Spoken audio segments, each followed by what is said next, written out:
First with breaking news. First with new information. Plus, your First Alert forecast. 19 News starts now. Well, we begin with your First Alert for the threat of springtime severe storms this afternoon into tonight. The highest threat appears to be along the lakeshore, but everyone really is going to see some sort of risk here on this 19 First Alert Weather Day. Thanks for joining us first at 4. I'm Nicole Versansky. I'm Brian Duffy. We could see damaging winds, heavy rains with these storms. 19 First Alert meteorologist Erica Page is here with everything that we need to know. Yeah, we've been keeping a close eye on current conditions because that gives us a good starting point as to how things may translate as we go through the rest of this afternoon. And you'll notice from our Oberlin Tower camera, we are starting to see a little bit more growth and upscale kind of development within some of these showers and storms. The taller they can get, the more they can potentially tap into some more favorable storm ingredients that are sitting in our atmosphere. So we are going to keep this 19 First Alert Weather Day going through tonight. Severe thunderstorm watch was issued at the top of the 3 o'clock hour for pretty much everybody here across Northeast Ohio. The exception are just 3 of our counties officially in our viewing area, Tuscarawas, Carroll, as well as Columbiana counties. And again, this will go until 9 o'clock. Our main concerns are the gusty winds. We could see wind gusts upwards of 60 to 70 miles per hour, as well as some pretty large hail. The hail, thanks to some of this colder air that's eventually going to be coming in behind this system. But we also can't rule out an isolated tornado risk, especially if we can get a more organized individual storm to get going. So we will be watching that very closely. This has been the cluster that has our attention, especially for some of our western counties as it continues to race off towards the east. Wind gusts upwards of 60 to 70 miles per hour, as well as some quarter-size hail will be possible. But we also are keeping a very close eye on some of these new cells that have popped up across Cuyahoga, Medina, as well as Summit counties. I'll walk you through all the new data here coming up in just a few. Well, for 2 months now, a jury of 12 have dedicated countless hours to the First Energy corruption trial. And after 11 days of deliberations, they told the judge today they cannot come to a unanimous decision on any charges for 2 former executives. A lot of time, a lot of money spent. With a look at what this means, we go now to Dan DeRose. Means this is going to have to start all over. According to Ohio Attorney Dave Yost, he's already committed that the state will retry this case, and it'll have to be a new jury. Let's remind you, we're talking about former CEO Chuck Jones, former Senior Vice President Mike Dowling. They were accused of paying Sam Randazzo $4.3 million. That money is not debatable. He did receive $4.3 million. Was it a bribe? So that when he became the chair of the Public Utilities Commission, that he would help these guys out because they work at First Energy and they have a lot of stocks and they get paid in stock options? Or was it legitimately a consulting fee from a very high, powerful attorney in the utility industry? The jury heard evidence for 7 weeks, and it was deep. I mean, it was so involved, and text messages and emails and talking about quarterly meetings and shareholder meetings. They came to the decision that they couldn't come to a decision today, so it will have to be tried again. Let's remind you, this is very sad, that shortly after Sam Randazzo was indicted for his taking of the $4.3 million, he committed suicide. Not sure why, can't say why, but that fact was never shared with the jury because that would taint the jury's decision and their opinion of these two. And I asked our defense analyst, Jared Klebanow, about that was something that was debated before the trial even started, and the judge agreed that the jury could not be told about that suicide. It is an enormous win for the defendants that evidence never comes in, because for obvious reasons, when someone takes their own life, sad and tragic, it shows something. You know, people are either struggling with something or going through something. And here it could be easy to speculate that the reason this individual took their life was some sort of measure of guilt or fear. Brian said it right off the top. This was an expensive trial. It took the Ohio Attorney General's office 2 years to get this case ready for a jury. I asked Jared, when might we see another jury selected? When might we see another trial? It won't be anytime soon. It could take months before it gets scheduled again. You've got to get all of those witnesses that were subpoenaed. You've got to get them all on the same dates to come back to court. Okay, Dan, a lot going on there, a lot going on here too. Be unpredictable. That's what U.S. Defense Secretary Pete Hegseth said this morning as he spoke about the possibility now of having American soldiers on the ground in Iran. Maribel Gonzalez breaks down the latest on the war, including the impact of rising gas prices here at home as the Strait of Hormuz remains effectively shut. Go to the Strait and just take it. In an early Tuesday morning Truth Social post, President Donald Trump called on European allies to help open the Strait of Hormuz, a major oil choke point effectively blocked by Iran. Trump criticized the UK and other countries for not getting involved, posting, quote, "Start learning how to fight for yourself." U.S. Defense Secretary Pete Hegseth echoed the president's message. There are countries around the world who ought to be prepared to step up on this critical waterway as well. It's not just the United States Navy. Last time I checked, there was supposed to be a big bad Royal Navy. Americans are doling out more for less at the pump as the average U.S. gas price rose to $4 a gallon. The gas price is hitting us. Hegseth insists a regime change has occurred in Iran, but Democrats are concerned. The new leader is more conservative, more rigid, and really more of a threat to the region and to the United States. So if this is victory, then we're in big trouble. Secretary Hegseth also says the U.S. is focused on pursuing a deal to end the war. And the terms of the deal are known to them. If Iran is not willing, then the United States War Department will continue with even more intensity. With that, the secretary said he visited U.S. Central Command troops over the weekend. And when it comes to the potential of sending in American troops... The point is to be unpredictable. I'm Maribel Gonzalez reporting. This is a 19 First Alert breaking traffic alert.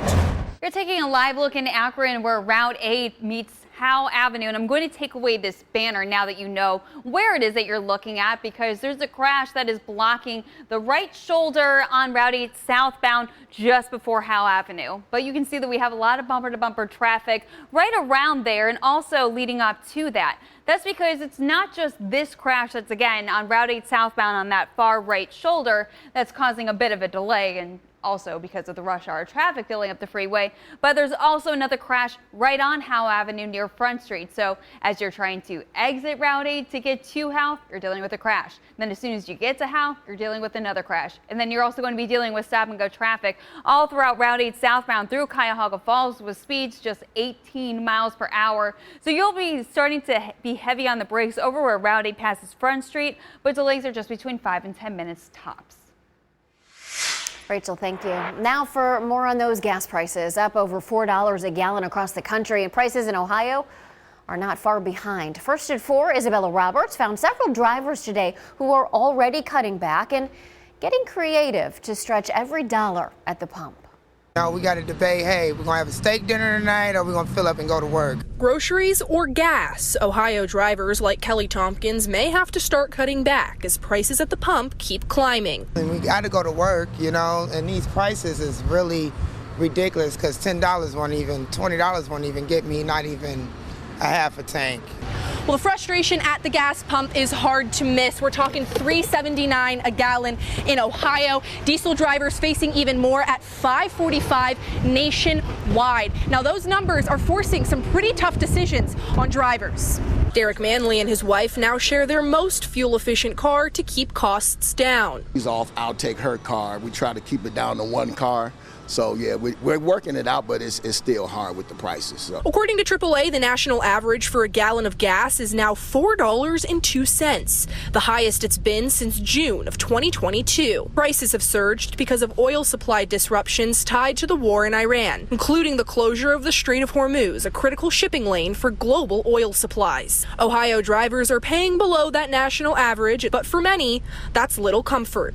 You know, basically just working home because there's really nowhere else to really go when the gas prices are really high. The White House is promising relief is on the way. In a statement, Press Secretary Caroline Leavitt said in part, when Operation Epic Fury is complete, gas prices will plummet back to the multi-year lows American drivers enjoyed before these short-term disruptions. And for drivers like Kelly Tompkins and Derek Manley, that day can't come soon enough. Isabella Roberts, 19 News. All right, we're keeping a close eye on the storm chance headed into tonight. It is a 19 first alert weather day, likely keeping it until about midnight. I think after that point, the severe threat for us will continue to push down towards the south. But our main concerns will be with the gusty winds as well as some larger hail that will be possible. We'll also have some decently heavy rainfall that will continue into the day tomorrow. But any individual storm that develops essentially and can kind of maintain its strength by itself does have that isolated tornado risk as well. It's not our greatest concern, but it's not zero as we head into the rest of the day today. We've been watching some isolated showers and storms developing across the heart of Northeast Ohio, but if you look just off to the west, this is where we do have that one severe thunderstorm warning as we've been watching this cluster race through western Ohio, moving to the east at about 55 miles per hour. So this does include Erie, Huron, Sandusky, as well as Seneca counties until 4:45 today. Again, you'll notice as it moves off towards the east, this puts the storm in Tiffin at about 4:18. Sandusky about 4:35, Norwalk area 4:49, and then out towards Shelby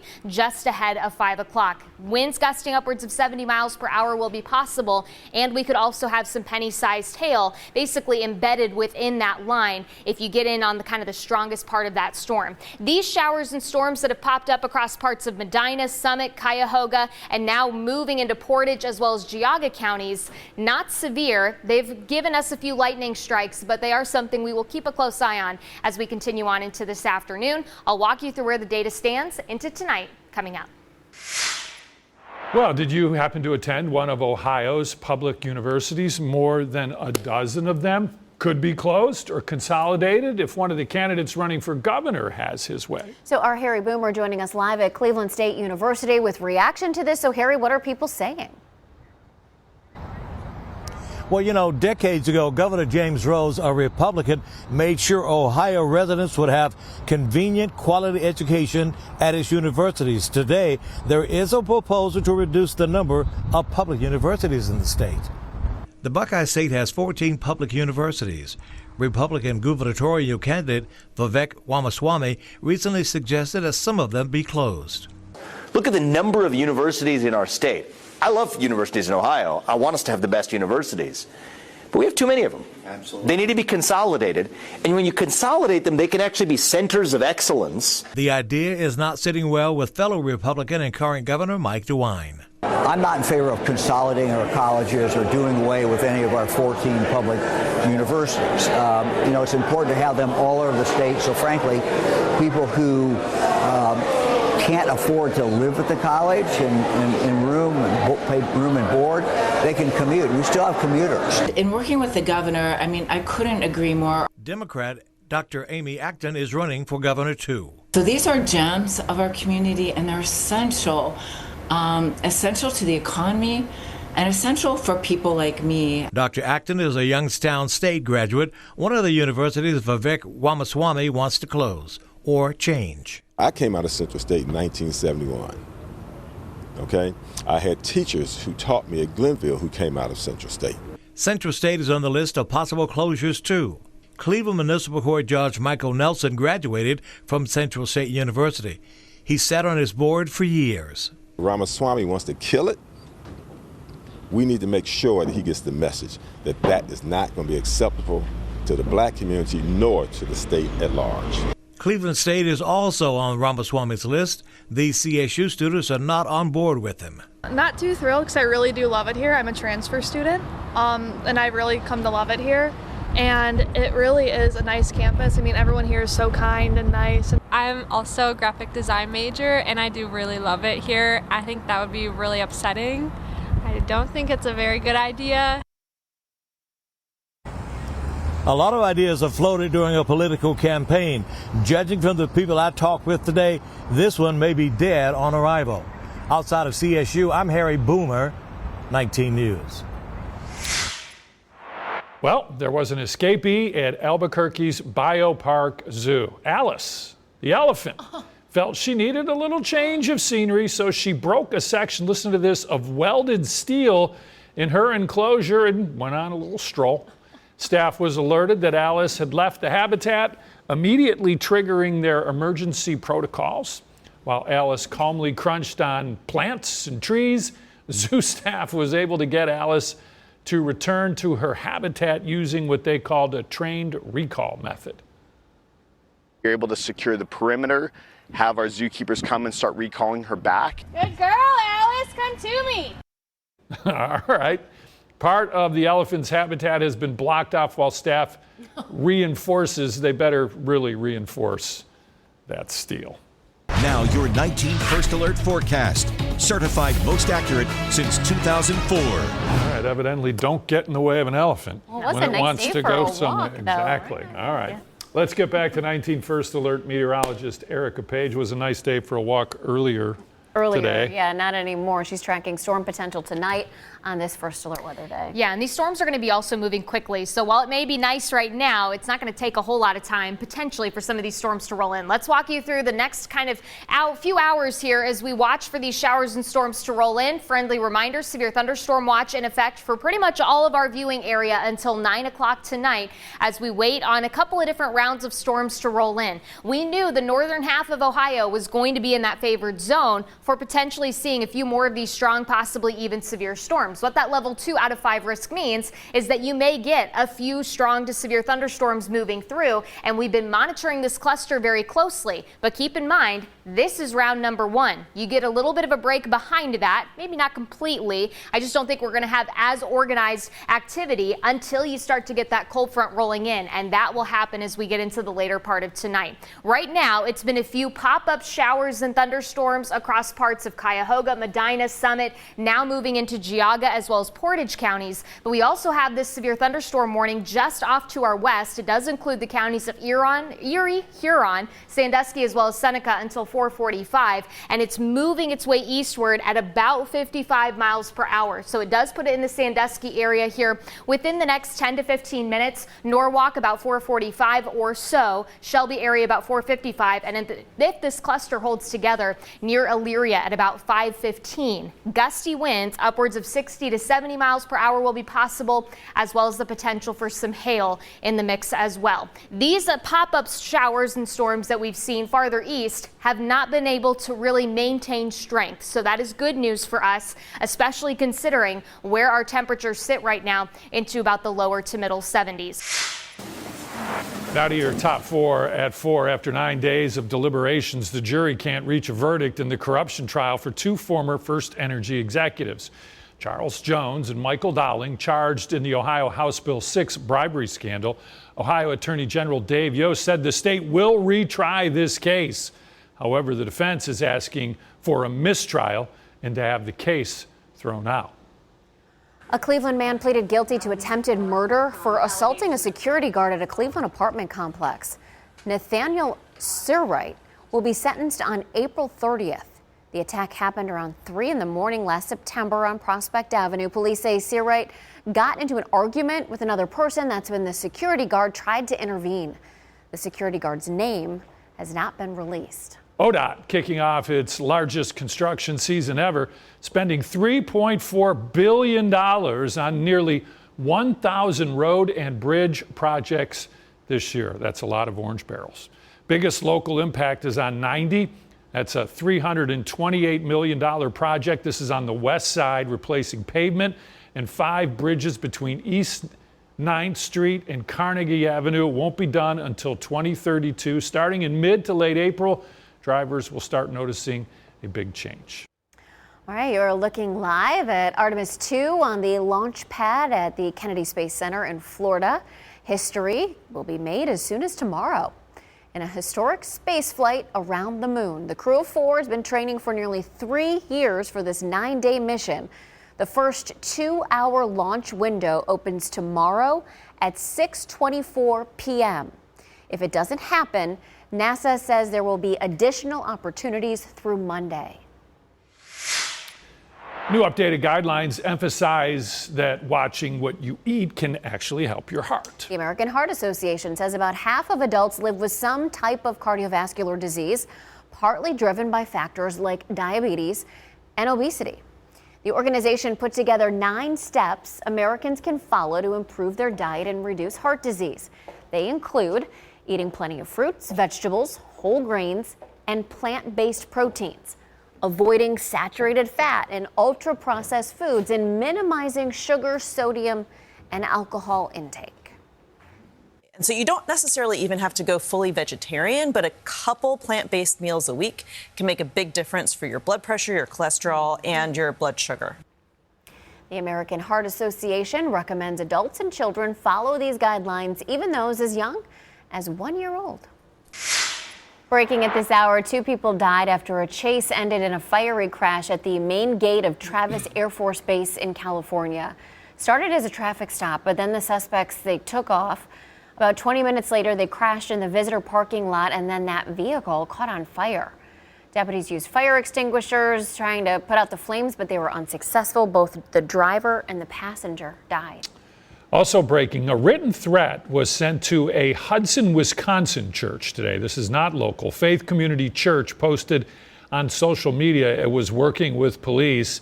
The Hudson police there in Wisconsin told people to avoid the area while they investigated. This afternoon, the sheriff's office posted that a person was in custody and there was no threat to the public. Well, are you reaching for your phone while behind the wheel? I hope not, and I hope if you are, you think again about doing that. First at 4, deputies are ramping up distracted driving enforcement all month long, and one sheriff tells our Brittany Weir there will be no warnings. Every day, drivers share the road with a hidden danger, one that's hiding in plain sight. In 2023, crashes involving at least one distracted driver killed more than 3,200 people. Nearly 300,000 more were injured, all because someone looked away from the road.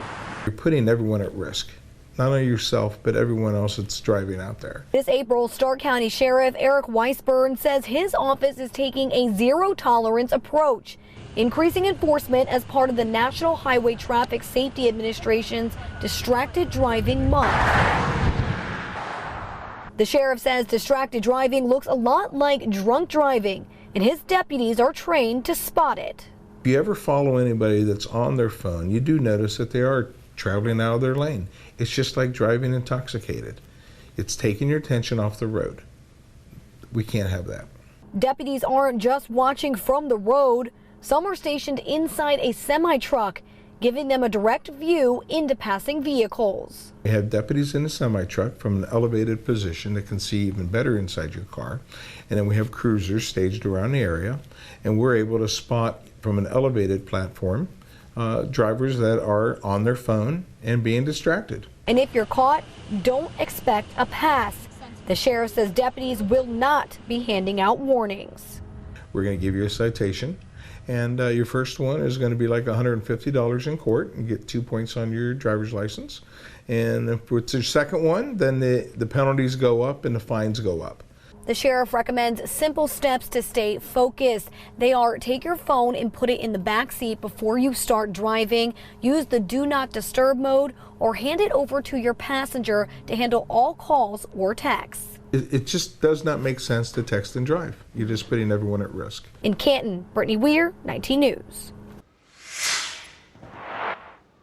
Well, we have plenty of questions, as this was something you don't see every day. A man jumping on top of a fire truck. Was this a movie shoot? No. This happened around 7 this morning near the corner of East 9th in Ontario.